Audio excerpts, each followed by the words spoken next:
Budget में एक car बनाई जिसका नाम था नैनो, और फिलहाल पूरा देश उनको अंतिम विदाई दे रहा है। ये तस्वीरें एनसीपीए ग्राउंड की इस वक्त आप देख रहे हैं।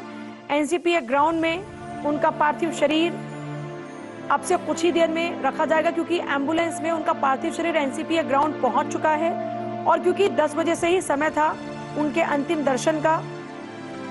इस बीच जिन भी लोगों ने रतन टाटा को लेकर पोस्ट किया, उसमें वो भावनात्मक जुड़ाव रतन टाटा के साथ, उनके परोपकार का भाव कैसे लोगों को प्रभावित करता रहा, उन बातों में उसकी झलक साफ तौर पर दिखाई देती है।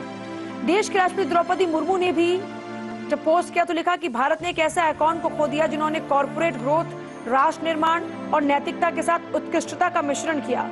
पद्म भूषण से सम्मानित रतन टाटा ने टाटा ग्रुप की विरासत को आगे बढ़ाया। पीएम मोदी ने भी पोस्ट किया, टाटा एक दूरदर्शी बिजनेस लीडर, दयालु आत्मा और एक असाधारण इंसान थे। उन्होंने भारत के सबसे पुराने और सबसे प्रतिष्ठित व्यापारिक घरानों में से एक टाटा ग्रुप को स्थिर नेतृत्व प्रदान किया। उनका योगदान बोर्ड रूम से कहीं आगे तक गया।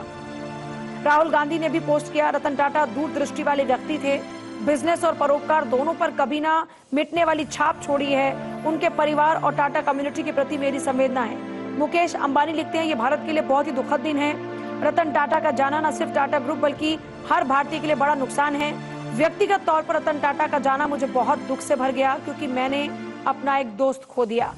फिलहाल ये तस्वीरें इस वक्त आपके सामने हैं, एनसीपीए ग्राउंड की ये तस्वीरें हैं।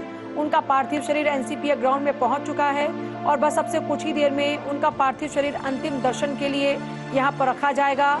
पुलिस विभाग की ओर से पूरी तैयारियां की गई हैं ताकि किसी भी तरीके से कोई अव्यवस्था ना फैले। और ये देखिए, इस वक्त आप तैयारियां देख रहे हैं, पार्थिव शरीर को अब यहाँ रखा जाएगा और सभी उनके अंतिम दर्शन कर पाएंगे।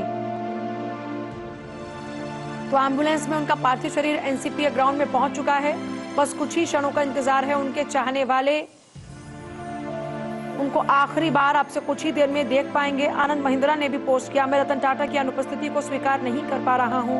रतन टाटा को भुलाया नहीं जा सकेगा, क्योंकि महापुरुष कभी मरते नहीं। यहाँ तक कि सुंदर पिचाई ने भी पोस्ट किया, रतन टाटा से पिछली मुलाकात के दौरान उनका विजन सुनना मेरे लिए प्रेरणादायक था। वो एक्स्ट्रा ऑर्डिनरी बिजनेस लेगेसी छोड़ गए हैं। उन्होंने भारत में मॉडर्न बिजनेस लीडरशिप को मार्गदर्शन देने और डेवलप करने में महत्वपूर्ण भूमिका निभाई थी।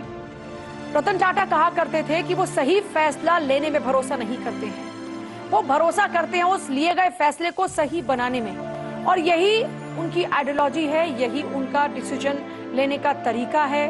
और उनकी इन बातों से आज भी युवा पीढ़ी प्रभावित होती है। रतन टाटा भले ही हमारे बीच नहीं रहे, लेकिन उनकी कई बातें ताउम्र लोगों के साथ जुड़ी रहेंगी, युवाओं को प्रेरणा देती रहेंगी, उनके लिए प्रेरणादायी रहेंगी, उनको दिशा देती रहेंगी। फिलहाल तस्वीरें इस वक्त आप देख रहे हैं, तिरंगे में लिपटा उनका पार्थिव शरीर, क्योंकि राजकीय सम्मान के साथ में उनका अंतिम संस्कार होगा। रतन टाटा के निधन पर शिंदे कैबिनेट में भी शोक प्रस्ताव लाया जाएगा। निधन पर शिंदे कैबिनेट में शोक प्रस्ताव लाया जाएगा। एकनाथ शिंदे जैसे ही कल मौत की खबर सुनी, वो सीधे हॉस्पिटल पहुंचे थे। बैठक से पहले रतन टाटा को श्रद्धांजलि दी जाएगी। और फिलहाल ये एनसीपीए ग्राउंड की लगातार तस्वीरें इस वक्त आप देख रहे हैं। एनसीपीए ग्राउंड में उनके पार्थिव शरीर को अंतिम दर्शन के लिए बस अब से कुछ ही देर में रखा जाएगा। इससे पहले कोलाबा स्थित घर से national centre for performing arts उनके जब पार्थिव शरीर को ले जाया जा रहा था, उस दौरान की तस्वीरें भी आपने देखी। और अब से कुछ ही देर बाद अंतिम दर्शन।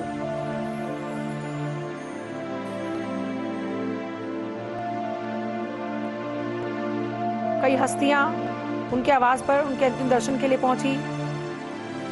जैसे सबको खबर मिली, सभी लोगों ने कोलाबा स्थित उनके घर पर पहुंचने का सिलसिला शुरू किया।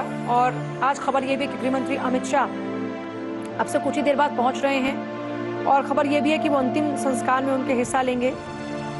महाराष्ट्र सरकार ने एक दिन के शोक की घोषणा की है।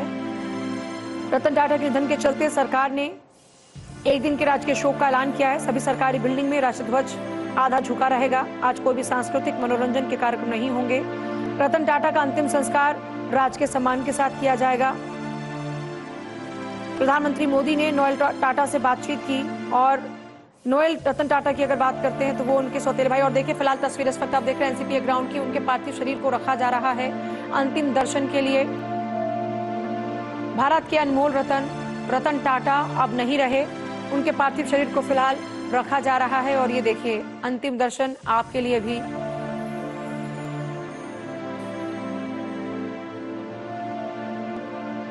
ये हर किसी के लिए एक दिल तोड़ देने वाला लम्हा है, क्योंकि उन्हें इस तरह देखना उनके चाहने वालों के लिए सबसे बड़ी पीड़ा है। लेकिन वो कहते हैं कि जो आया है वो जाएगा, और ये एक कटु सत्य है जिसको हर किसी को स्वीकारना पड़ता है। फिलहाल तस्वीरों के माध्यम से आप देख रहे हैं एनसीपी ग्राउंड की तस्वीरें। उनके पार्थिव शरीर को रखा जा रहा है अंतिम दर्शन के लिए।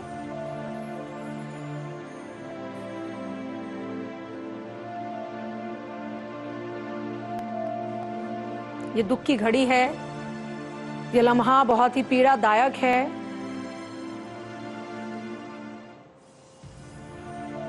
और फिलहाल उनके पार्थिव शरीर को अब रखा जा रहा है और देखिए आपसे कुछ ही देर में अंतिम दर्शन कर पाएंगे लोग एनसीपी ग्राउंड में।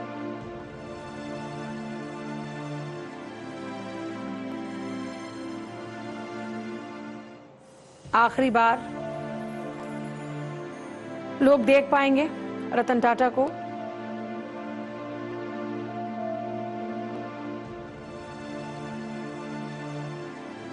हर कोई उनके किए गए उत्कृष्ट कार्य, उनके परोपकार, उनकी सेवा का जिक्र कर रहा है। 28 दिसंबर 1937 को जन्मे Ratan Tata Harvard business school से मैनेजमेंट की पढ़ाई की। 2008 में पद्म विभूषण और 2000 में पद्म भूषण से सम्मानित हुए। 1990 से 2012 तक ग्रुप चेयरमैन थे। टाटा ग्रुप के संस्थापक जमशेदजी टाटा के परपोते। 1990 से 2012 तक ग्रुप के चेयरमैन। अक्टूबर 2016 से फरवरी 2017 तक अंतरिम चेयरमैन। रतन टाटा ग्रुप के चैरिटेबल ट्रस्ट के प्रमुख थे। अपनी विरासत को एक नए मुकाम पर पहुंचाया। एयर इंडिया को अपने एम्पायर में शामिल किया। विदेशी कंपनी फोर्ड के luxury car brand land rover और जगुआर को भी अपने पोर्टफोलियो में जोड़ा।